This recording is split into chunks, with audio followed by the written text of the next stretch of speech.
अब यहाँ एउटा घटना के हुन्छ भने तीनवटा हाँसको बच्चाहरू गल्तीले एकजना केटीलाई आफ्ना आमा सम्झेर पछ्याइरहन्छ।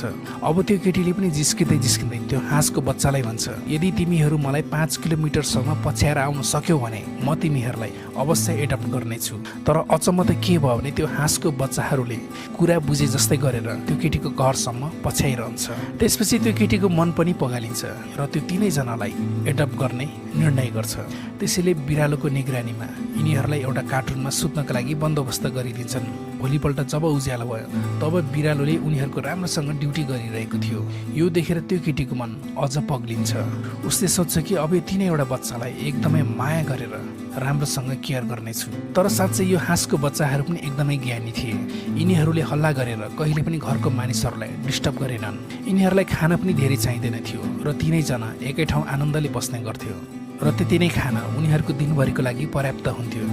र त्यो केटीले हाँसको बच्चाहरूलाई खेल्नका लागि किचनको भाँडा धुने ठाउँमा बन्दोबस्त गरिदिन्छ र त्यो केटीले त्यो हाँसको बच्चाहरूलाई बाहिर आँगनमा खेल्नका लागि पनि छोडिदिन्छन् र हाँसको बच्चाहरू यसरी नै बाहिर खेल्छन्, पानी खान्छन्, घाँस खान्छन्, चाउल खान्छन् र यसरी नै एकै ठाउँ टाँसिएर सुत्छन्। र हाँसको बच्चाहरू दिनदिनै ठुलो हुँदै गइरहेका थिए।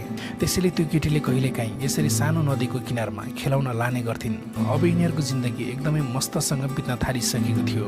अब जसरी यिनीहरू ठुलो हुँदै गए तब यिनीहरूको भोक पनि बढ्दै गइरहेको थियो। अब यिनीहरू वास्तवमै एकदमै जवान भइसकेका थिए र यिनीहरूको वजन पनि 7 किलो भन्दा बढी भइसकेको थियो। अब एक दिन त्यो केटीले के गर्छन् भने किचनमा पानी तताउन सुरु गर्छन्। अब त्यो देखेर एउटा हाँस यस्तो बेसरी दौडिन्छ, त्यो देखेर त्यो केटी आफै पनि अचम्ममा पर्छिन्। जब त्यो हाँसलाई उसले बाहिर लिएर जान्छन् तब पनि त्यो हाँस एकदमै धेरै बेरसम्म बेसरी दौडिरहन्छ। अब त्यो केटीको दिमागमा एउटा आइडिया आउँछ र त्यो केटीले त्यो हाँसलाई एउटा म्याराथनमा पार्टिसिपेट गराउँछन्। अब त्यो हाँसले त्यो म्याराथनमा पुरै दौडेर पार गर्छन्। उसले कुनै पुरस्कार त जित्दैनन् तर धेरैजनाको मन भने अवश्य जित्न सफल हुन्छन्। र आयोजक पनि त्यो हाँसदेखि एकदमै खुसी भएको थियो र उसले एउटा मेडल पनि दिन्छ र $1,00,000 पुरस्कार पनि दिन्छ।